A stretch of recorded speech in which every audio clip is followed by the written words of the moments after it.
Hi bro. Watching this video.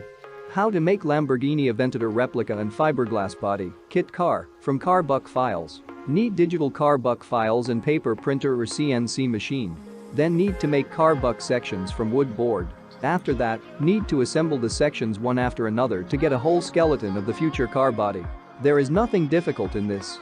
The main thing is to do everything in stages and then everything will work out. Then need to fill the space between the sections with foam or something else suitable. After that, need to cover the layout with putty in several layers. Then need to bring the surface of the layout to the ideal before working with fiberglass. After preparing the surface of the layout to the ideal, work with resin and glass fiber is carried out to make a finished fiberglass body, future kit car. The finished fiberglass body, kit car, is mounted on the donor car or on the frame. The Lamborghini Aventador replica is ready. If you need digital car buck files, then Welcome!